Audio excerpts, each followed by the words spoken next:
Hello and welcome to this video. Here we're going to be using Photoshop. We're going to take a look at making screen grabs, maybe highlighting certain parts of the screen grab, adding arrows, and maybe we can even take a look at custom shapes too. There's a number of reasons for wanting to make screen grabs. They're extremely useful when we're trying to troubleshoot a problem we may have, particularly a software problem, because a screen grab that shows the problem visually can save you an awful lot of typing and explanations. They're also very useful when we're putting together a talk. That talk could be a photographic talk or on any other subject, of course. But often a screen grab or two will help us to explain that subject. I've also used them quite a bit to help me explain a Photoshop or an audio-visual problem that has come to me via email, but I'm sure we can find other uses too. There are dedicated programs to enable us to take screen grabs. For example, I've been using one called Hypersnaps DX for very many years, and these programs do make life a little bit easier. So if we need to take screen grabs reasonably often, then an inexpensive piece of software may be the answer. Let me just give you a brief look at Hypersnaps DX. Hypersnaps DX allows me to take a screen grab of the entire screen that we can see underneath the Hypersnaps window. I could just select, let's say, the toolbar on the left hand side of Photoshop, maybe the top bar or even the layers over on the right hand side. But I can also just take a region, and I can use a set of crosshairs I'll demonstrate in a moment or two, just like the crop tool in Photoshop. What I can also do with Hypersnaps DX is to save my screen grab to a folder of my choice. So let's assume here that I'd like to grab the entire screen. I can minimize the Hypersnaps window, but it's not essential. I'm going to hit Ctrl-Shift-F. Now you heard the sound and the screen will jump back into position. This is something you can set. You could have this automatically return to the bottom bar of your computer. Now one of the other options is to be able to grab a region of the screen.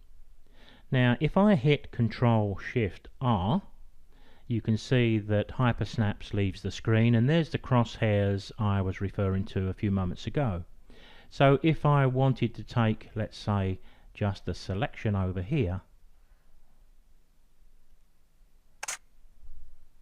there's the screen grab I've just taken, and once again that will be automatically saved into the folder of my choice. One of the other things I can do with Hypersnaps DX is just to grab one part of the screen automatically. Now if I minimize this, I'm going to bring up my hue and saturation. Let me go to my image, adjustment, and hue and saturation.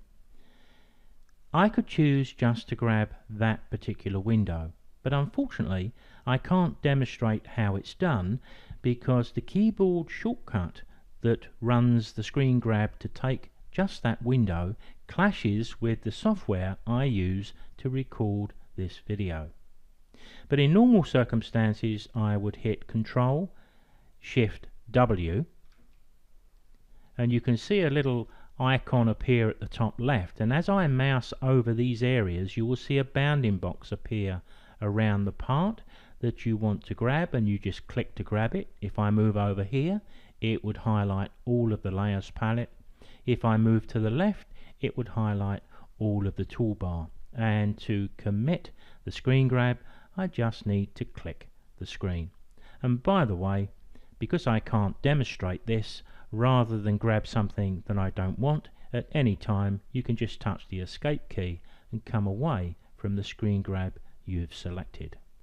But of course, in the absence of me not being able to grab that window automatically, I could turn to my Ctrl-Shift-R, of course, and I could make a selection from there to there, and my screen grab is made.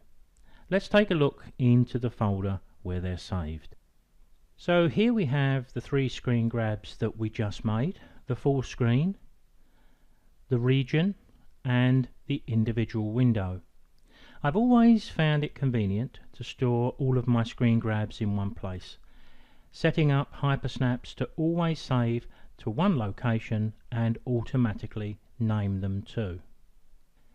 If we only need a screen grab on rare occasions, then we're unlikely to want to purchase specialist software. In that case, we can grab the whole screen using Windows and the print screen button, which you'll find at the top right of your keyboard. Coming back into Photoshop, let's open up a window to be able to capture it. I'll go to Edit and we'll use the color settings. That's quite a large window to grab. All I need to do here is go to the print screen button at the top right of the keyboard and hit it. We don't have any notification that anything has happened, but what we've just done is captured the entire screen and saved it to the computer's clipboard. So what we need to do is to paste that into a new document. To create a new document, I do need to close down the color settings, and we need to go to File, New. I'm going to create a document the size that my screen runs at, 1920 1080, and create that. Now, either with Control V or Edit Paste from the options at the top left of the screen, there you can see the screen grab of the entire screen. But of course, we may only want the panel in the middle, but that's easy to crop out. Now, that's what I want to do here, and I'm going to begin by just bringing the color settings window up a little bit bigger with the zoom tool, and then I'll pick up my crop, making sure I've got no preset values at the top of the screen. I can click and drag. You'll notice I'm not paying too much attention to whether I've got it really close to the edge, because if I'm fussy about the crop that I want, I tend to do what I've just demonstrated. Then I use the zoom tool to zoom into the edge, and now I can just drag that in to that little blue line. Control 0 fits it back on screen, so now I can zoom in and look at the right hand edge, and I can just do all 4 edges in the same way. Control 0, zoom in, and that way I get my crop absolutely perfect, and I don't have to do any retrimming later on. Once I'm happy with that, I can hit the Enter key. There we have a perfect screen grab. Now, unlike the HyperSnaps DX software, this screen grab hasn't been automatically saved, so I've just saved this as a JPEG and I've just called it color settings. So I can safely close this down. Then I'll open up Adobe's Bridge and we'll take a look at it there with the other screen grabs. So there we have the screen grab that I've just made. Now, we can use the screen grab just as it is, but I generally find the need to place the screen grab on top of an image that I may be talking about. So I need to make it into a layered stack in Photoshop. So what I'm going to do here is double click to open up my screen grab into Photoshop. I'll drag the tab from the top of the screen, and with the Move tool selected from the top of the toolbox, I'm going to click, drag and drop the screen grab into the picture, and I can shut that down. If you look over on the right hand side, you'll see that we've got a new layer with the screen grab on it, which means that with the Move tool we can move the screen grab anywhere that's convenient on the picture, and so we don't cover up the bird. Perhaps that is probably the most convenient place to put it. Now, we can add some effects to our screen grab to make it stand out a little more, and here's an odd thing. If we go to the bottom left of the layers, we can see a little tab called Effects. When I click that, I want to bring up on screen the blending options, and when I do that, the title at the top left is Layer Style. A little bit odd, that, I think. But the style we're most likely to want first is perhaps a drop shadow. So if I tick the box here, you can see the drop shadow appear around the right hand and bottom edge of the screen grab. If I highlight just to the right of the tick box, then all of the options for the drop shadow opens up, so I can increase the distance, spread, size and the density, but it looks okay to me. I suppose we could choose a stroked line around the outer edge too. So if we go to the little box here and tick it, you can see the last time it was used it was provided in what looks like white, but again if I go just to the right of that little tick box and highlight the area, the options for the stroke appear on screen. So I can see that I've currently got 3 pixels applied to the inside edge of the image, in which case is our screen grab, and it's in white. So if I want to change it, just click the panel and I can try black, for example, and that looks pretty effective, I think. So I'll just say OK to that. One of the other options I've often used with my screen grabs is a highlight to draw attention to certain parts of the panel I'm referring to. But these days we have a much darker colour scheme and they don't show up quite as well as they used to. But nevertheless, let's have a go at applying one. I think the first thing I'll do is just zoom in just a little bit to make it a bit easier to make a selection, because I want to make a selection of, let's just say, that top panel. So I think we can use the rectangular marquee tool for that, and just quite carefully just click at the top left, click and drag, and there we have our selection. I'll hit Ctrl+0, which will fit that back on screen. Now I'd like to put that onto a new layer. I'm going to flood that with color. If you look over to the left, you can see that I actually have yellow set as my foreground color. Now that's going to be okay, but if I just flooded the color now, it's going to flood directly on this layer. Now I want to go down to the bottom right of my layers and create a new blank layer. Now I can use Alt Backspace to flood that with color, Ctrl+D to remove the selection, but as you can see we've got one other thing to do. We need to use one of the blend modes, which we'll find at the top left of the layers. I think there's a number that would work for us here. Darken. We can see the highlight and see the words on the button. I think multiply will work, and also one or two others. Now the benefit of having that highlight on its own layer, we can hardly see it here, but it's certainly there because I can turn it off, and that's one of the benefits. But I can easily change the color too. If I just click this option here, which if I can hold my pen really still, we should see a tooltip pop up, lock transparent pixels. I prefer to say preserve the transparent parts of this particular layer. If we go over to the left, and if I was to select a bright red, for example, I can now flood that yellow with red, and it will be restricted to just the highlight we created. So Alt Backspace, well, you can see it's pretty easy. Now the other benefit of having our highlight on a new blank layer is that we can move it.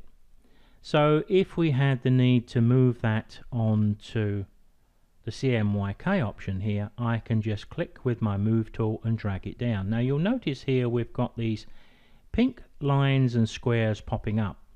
They are the smart guides. Now they can be extremely useful to us, but there are times, and it's working here, where it's preventing me from putting my highlight directly over the CMYK section where I need it. Now we can easily get around that by either turning off the smart guides, but I choose not to do that. I'll just pick up my zoom, I'll just zoom in a couple of times, then picking up my move tool, I can use my up and down arrows on my keyboard, my cursor control keys, and I can just nudge that down into place, and Ctrl+0 will fit that back on screen. Now one of the other options that I've often used in conjunction with screen grabs is arrows to point out something of importance. But I would always create the arrow on a new blank layer. So I'm going to go back down to the bottom right and create that layer straight away so I don't forget it. We can change the names on these layers, of course, pretty easily. I can double click, so I could call this one arrow. Not always absolutely essential, but sometimes useful. I need to go to my toolbox over on the left hand side, and this is the option that I want. And in fact, the tool that I want is already selected. It's this one here, the line tool. Now if we go straight up, I want to draw your attention to the options here. I'm going to choose to use pixels rather than shape or path. And moving over to the right, we've got a little cogwheel. When I click that, we get the opportunity to create an arrowhead. We can tick the box to have the arrowhead at the start of any line we wish to draw, or we can have the arrowhead at the end of the line, or in fact at both ends if we require it. I'm going to remove that and we'll just use it at the start. The weight here is set at 10 pixels. Now that's very likely from a previous arrow that I've created, so it's probably going to be about the right size. So if I go back over here, let's just say I wanted to point out the load button over here. I can click, so the arrowhead's going to be at the start, and draw, and there I have my arrow. Always it will pick up the color that's in the foreground of our color picker. Now this too we can move around if we pick up the move tool, and that's the benefit of having the arrow on a new layer. So once again, if we decide that we want to use the same arrow to point to save, we can just simply move it anywhere we wish. We also have the opportunity to put some embellishments on it, exactly the same as we did with the color setting screen grab. So let me go down to my effects and bring them back up on screen here. Let's choose on this occasion the bevel and emboss, and you can see how it's given the arrow a nice rounded look. Once again, if we highlight the area to the right of the tick box, all of the options open up, so we get the opportunity to change the size. I think it's the size and the depth which are the most important, but it looks okay to me. Remember, Photoshop generally will always remember the last settings you used. Of course, I can use a drop shadow too, and there you can see it's quite a long way from the arrow, but it does make the arrow stand out nicely from the screen grab. But if we wanted to drop the shadow down, of course, then we just need to highlight the area to open up the parameters, and we could either use the sliders, or here I can drop this down to maybe 10, and it looks a little bit better, and I can make the arrow stronger or weaker depending on what I'm looking for. Now, as I have said, we can move the arrowhead around to have it pointing anywhere we like, but if I wanted it pointing over to this side rather than create a new arrow, I can do that using my free transform tool. Now the free transform can be found in our edit menu at the top of the screen, but there is quite a nice easy shortcut key, Control T, and once I hit those two keys, then I get the bounding box, as you can see, and when I move my cursor outside, I can click and drag and rotate the arrow the other way. I could, if I wished, reduce the size of the arrow too, if that was my need. I'll hit the escape key. If you want to change the color of the arrow, we need to do exactly the same with the arrow as we did with the highlight. If we go to the lock at the top left of the layers and click it and apply it, remember this is locking the transparent pixels. Then if we go over to the left hand side to the color picker, we can pick any other color we choose. Let's pick a strong yellow, and if I hit Alt backspace, there's the arrow in yellow. Now we can do exactly the same with the highlight if we wish, because the lock always remains in place until we remove it. So I could use the same yellow for my highlight, and all I'd need to do is to select the layer and once again Alt backspace, and there we have it. Photoshop also gives us the opportunity to change the head of the arrow that we create. So just for a moment, let me select these layers and delete them. I'll create a new blank layer and we'll reselect our arrow. So I've already got my line tool selected from the toolbox.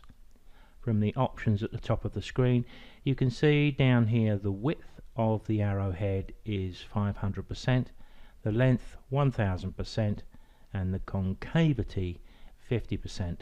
Let me just adjust these a little bit. Let's make that 1000, and I'll just click and drag to draw a shape. And as you can see, as before, it's picking up the foreground color, which happens to be black now. Let's go back in. Let me drop that down to 250. Remember, originally it was 500. And I'll draw another, and you can see the effect that has on the shape. But generally speaking, I think once we find a shape that suits us, we tend to stay with those settings. And just one other thing, whenever you're drawing any of these arrows, if you hold the Shift key and click and drag, you'll notice the arrow is drawn in an absolutely level way, and if I did it vertically, of course it does the same thing. It stops us from drifting off a little bit. We lose this ability, so if I just move that off to the right a little bit, but when I touch the Shift key, you can see what Photoshop does for us. Now, as always, if you're going to create anything like arrows or shapes, always create them on a new blank layer so you can move them around, because in this situation, of course, I've just drawn a number of different arrows. Unlikely for us to need 5 arrowheads for one image, but I can pick up my move tool and move them all. But of course, if I then change my mind and I wanted to remove 1 or 2 or 4, then I could just pick up my rectangular selection tool, hitting the delete key, selecting them two and delete key, and this one and the delete key, not forgetting of course we've still got the ability to hit Control T, free transform, to enable us to change the arrow any way we like and move it anywhere we like, and actually reduce the length too if we need to. Now let's take a look at creating custom shapes. I don't think they're quite as useful as screen grabs, arrows and highlights, but I've certainly used them a number of times over the years, so let's end this video by just taking a brief look at those. Now, as you can see by the spinning round of the screen, I've opened up a different image. There's no real reason for me to do that apart from giving us something different to look at. In fact, to demonstrate the custom shapes, I could have just opened up a blank canvas. But we're photographers and we're used to working with images, so I'll do the demonstration over the top of an image rather than a blank canvas. As always, I'm going to create a new blank layer above my background here, and I can do that down at the bottom right corner by clicking the icon to create it. So any shape we create, we have the ability to edit, move, resize. We've got a lot of versatility here. So let's make a start by going over to the toolbox, to that same area where we selected the line tool. Click and hold the bottom right corner. The option we want is the custom shape tool. Now we have the option from the top of the screen to create this as a shape, as a path. If I create it as a shape just for a moment, you can see we've got a default shape up here which is a big tick. So I'm going to click and drag onto my picture surface. There you can see the tick. But you can also see that because I've created it as a shape, we've got these little markers around the edge. Now I'm going to suggest that these are probably more intended for graphic artists rather than photographers, because these allow us to pick up other options from the toolbox. And even I've got to do a bit of experimentation here because I'm not sure which keystroke allows me to do this. I'll guess the Control key, but if I hold the Control key and click one of these, I can drag it out. You can see what I mean when I say this is probably more the domain of a graphic artist. So what I tend to do is to create these shapes as pixels. So on this particular occasion, Let's just turn that layer off and we'll create another one above, and I'll go up to my options this time. Let's reselect the tool and I'll select pixels. Now from this option up here we get the choice of a number of different shapes. If I just click the little down arrow, I think these are the default shapes that we can get. So if we just pick up any one of these at random, let's pick up the heart. I can click and drag and draw this heart at any shape that I want. Well, within reason of course. What I mean is I can draw it long and fat, tall and slim, but if I want to keep it in perfect register to what I can see in that little icon at the top of the screen, then if I hold the shift key and click and drag, now I've only got the opportunity to just decide on the actual size of the heart that we've created. Now just for the moment I'm going to hit the delete key to lose that layer. To be honest, I may as well hit the delete key to lose that one and create yet another. Because if we go back up here we can see with the option on the right hand side, a little cogwheel, we've got rather a lot of different shapes we can choose from. Now if I choose something else, let me choose something like frames. What this panel means, or it's asking us, is do we want to append, in other words add the frames to the ones that are already there, or if I click OK, do I want to replace these with the frames? Let's click OK for the moment, and there you can see the frames we have. Now I'm sure we can think of a use for these at some stage. Let's pick up this raggedy one. Whoops, beg your pardon. I'll click at the top left and drag right the way out. Rather a large frame, but I'm sure we could adjust that and make use of that at some stage. Perhaps not, a little bit over the top perhaps. I'll hit Ctrl Z and remove that and go back up to my selections, because what I tend to do is go to the cogwheel and I choose to show them all. Now it does mean when I open this up I've got rather a big screen, but we can also change the size of these little icons too. Now let's have a look and see if we can see them all. It's looking good. I don't think we're losing any. We've got no scroll bar, so we're viewing all of the shapes that Photoshop allow us. Now if I click up at the top, that will disappear, but when I go back to it, it will open up fully, so it will remember where we last set that particular window. So there's not a great deal more we can say about this, but maybe we could just pick another one. Let's pick one of the arrows. Let's pick up one of these here, and we'll draw that on our picture surface. I'm going to hold my shift key, click and drag. But of course we've got to remember we've got all of the options that we've demonstrated with the other arrows and the highlights. Let's just finish off by just touching on one or two of those. We know we have the arrow on its own separate layer, so if we pick up the move tool, we've got the opportunity to move it into any position we want. We know that if we go up to the top left, we can actually lock the transparent pixels. That gives us the opportunity to change the color of the arrow to anything we wish. But of course it does allow us other options too. So for example, although I could go to my color picker and I could pick up a completely different color, Alt backspace would flood the color, but of course we can use other tools in Photoshop too. Now I'm not sure if this is entirely appropriate, but if I picked up my gradient tool and from the options at the top of the screen I chose a weird and wonderful set of rainbow colors, and I drew a line from the back of the arrow to the front, well, you can see what we have. And if I draw the arrow from the top down, we just get the same thing but the other way.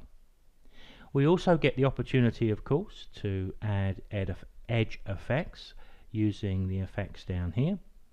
Click at the bottom left of the layers palette. I'll bring up the blending options because we've used these before. We've got the opportunity for bevel and emboss. Now with a big shape like this, we're probably going to need a bigger size, and there you can see we can achieve that either with the slider or overtype the value. You can play around with some of the other effects here because there are quite a number. The other thing we may choose, of course, is that drop shadow. We've got rather a dark image beneath, so maybe that won't show quite as much as normal, but we do have the opportunity to beef that up, and you can certainly see the shadow appear, and it does lift that arrow from the surface. And of course we've got the stroke that we've shown before.